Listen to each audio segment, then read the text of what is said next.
previous session late, the 5th period. Just 2 things, please. The results will be revealed to you as soon as I have them. They at the final hurdle to be cleared. There's nothing mysterious. It's just a question of there are more people involved in the quality checks than there were in the first semester. It's a slightly longer process. Some people were sick. Some people are still sick. And therefore, unfortunately, I've not released your results yet for your assignment or your term test. There were obviously also students who submitted late, and to get approval for late submission, it impacted on the entire process. Not the case with the test, but with the assignments. Right. So for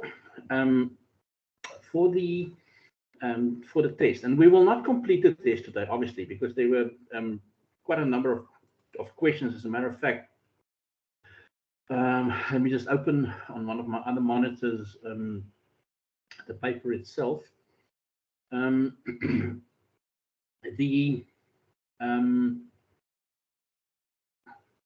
test paper discussion or term test paper discussion will continue tomorrow in our first period tomorrow.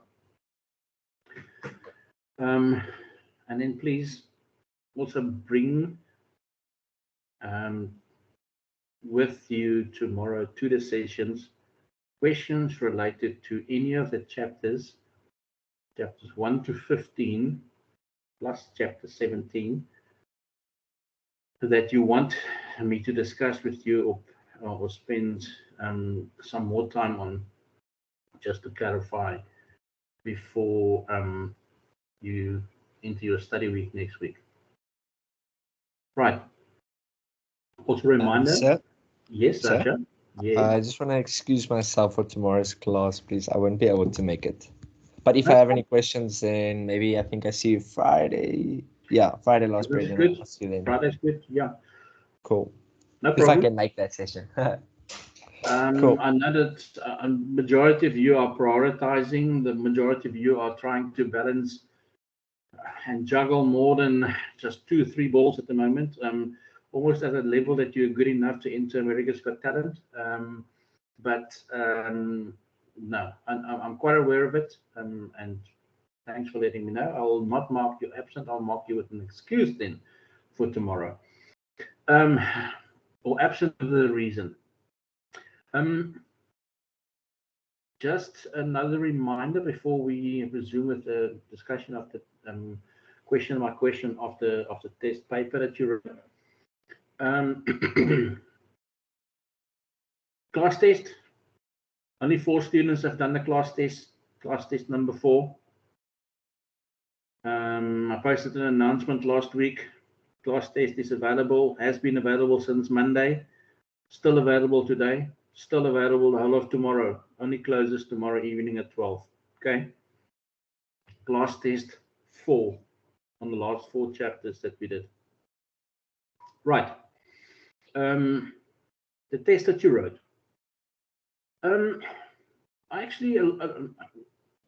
I spoke to some of you, or some of you have expressed afterwards that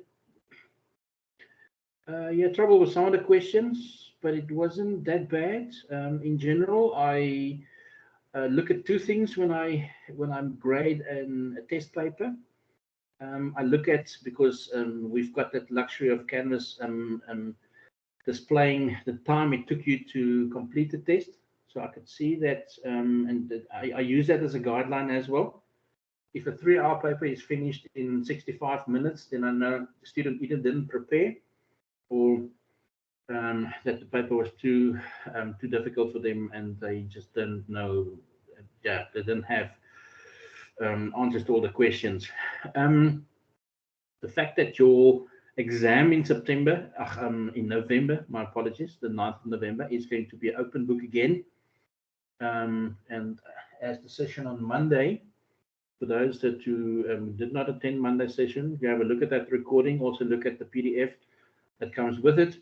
It will give you an idea and it gives you a breakdown of what to expect, the types of questions. But there are definitely going to be 2 case studies, and there's, as I said, not too many multiple choice questions and true or false questions, so those kind of guessing. We're taking the guessing out of it, but we would like you to apply. And please, it's 60% of your final mark for the module. Learn to apply, and when a question asks you to apply it to the case study. Right, the questions in the paper itself. First question was, discuss the 4 behavioral forces that affect, or discuss any 4 behavioral forces that affect selling and sales management.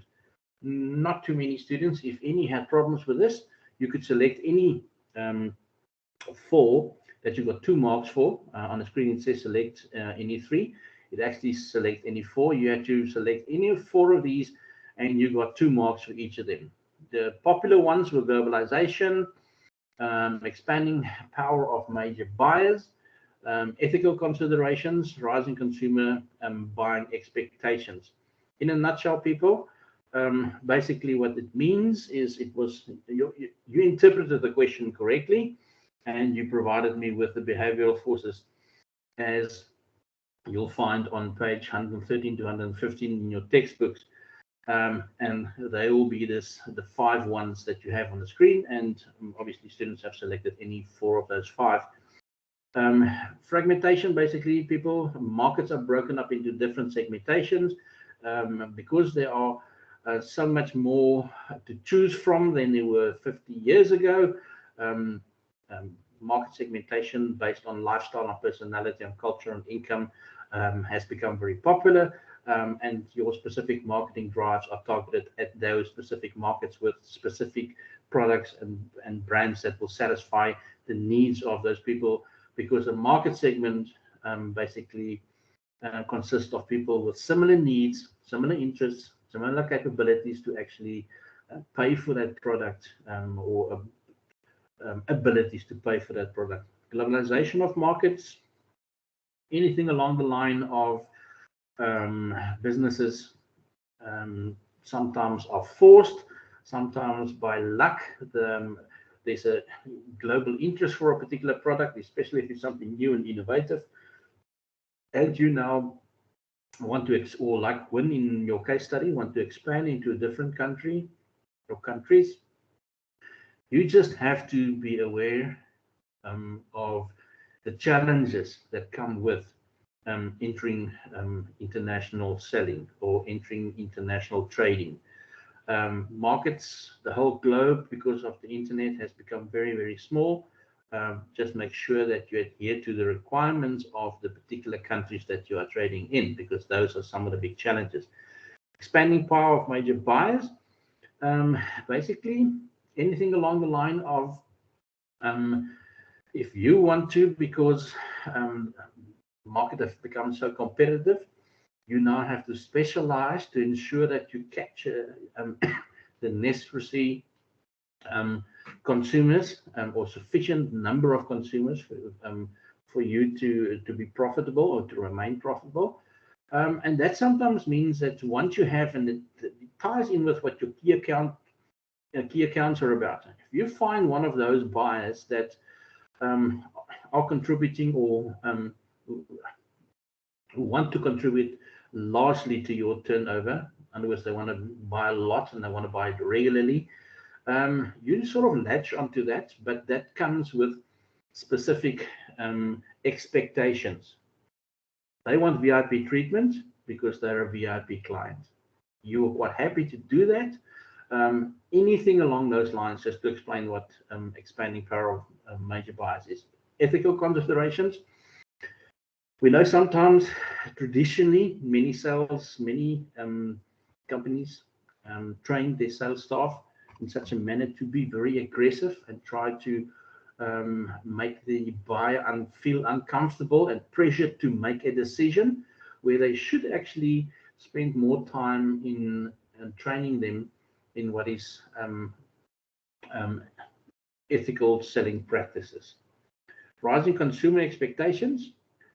We know that once you have put the bar out there, the customer expects you to keep the bar there at least, but most of the time they now almost expect you to do better the next time. So there's been, excuse me, an increase in expectations by customers. Once you have delivered at a certain level, you cannot go back. You have to at least, again, next time, repeat that, but preferably do better. Right, I'm going to keep my one eye on it. We probably can have fit in one more question. Question 2. Yeah, we'll probably fit in. Question 2. You had to complete 2 different answers or 2 questions within question 2. Firstly, you had to differentiate between order takers and order creators, where order takers respond to customers who already are customers with you, okay? Where order creators do not directly receive the orders because they don't talk to, they rather speak to those who specifically focus on the particular buyer. I would say if there are 20 answers, 19 of them were correct. Most of you got it spot on for those 2 marks. Not 100% sure if it was the same with question 2.2, where we wanted you to explain the subdivisions of order takers and provide real life examples. Very often, and with with order takers, we have basically those 4. Delivery people, outside order takers, order creators, inside order takers. Those were the ones that you could, any 3 of those basically would have sufficed. I think where some students found it challenging was the application, finding real life examples. And I cannot stress this more than I have already done, but I will attempt to do it again. You have to get used to finding in your preparation, not just studying the work to be repeated parrot fashion, but understanding the concept, because you'll have to find examples that you can relate to. And that's what I'm expecting students to contribute in answers. Not always just give an example that's in. And again, people in your 3rd year, they're going to say, give me your own example, not the example in the textbook. And if you give an example in the textbook, you're going to get no marks for it in your 3rd year. It's simple as that. You're getting to the point now that you should have the important concepts under, or you should understand, have a very good knowledge and understanding of the important concepts in each module. We're getting to that point where a lot of emphasis and more emphasis is placed on you providing us with examples to see if you can actually, if you do actually understand, if you can identify examples that's relevant to you, because it's not going to be the same examples for every student. And sometimes when the same example surfaces, it's because the students don't really know or understand the concept, and therefore they are using a generic example.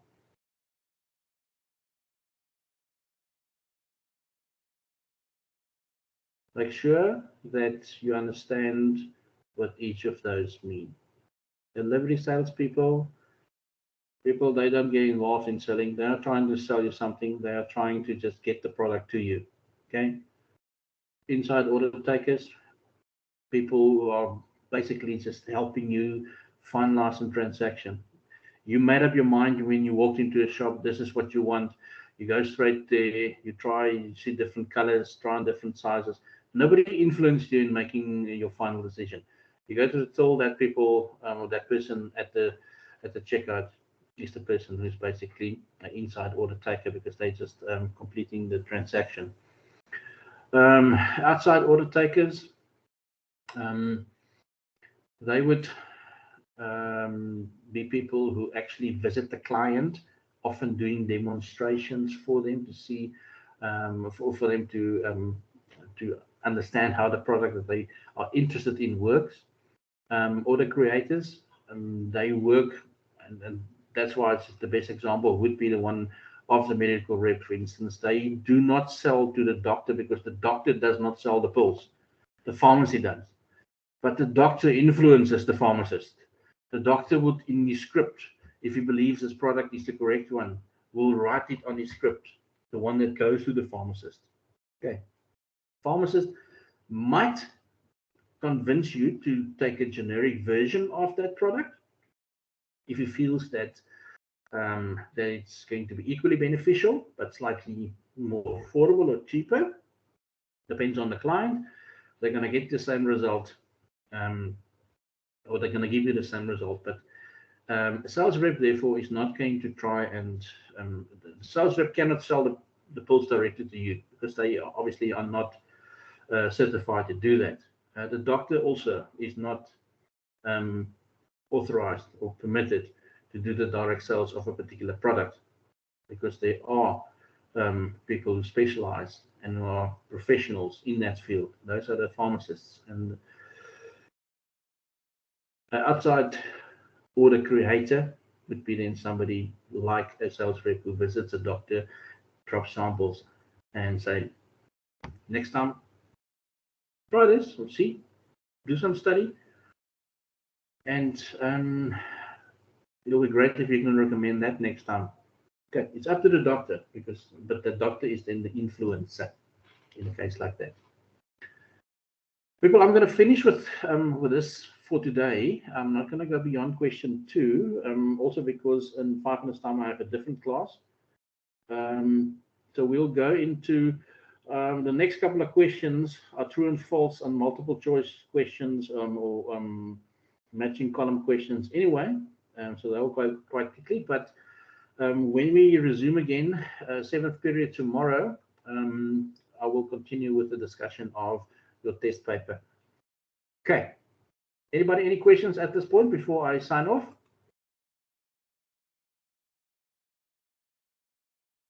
Everybody all good?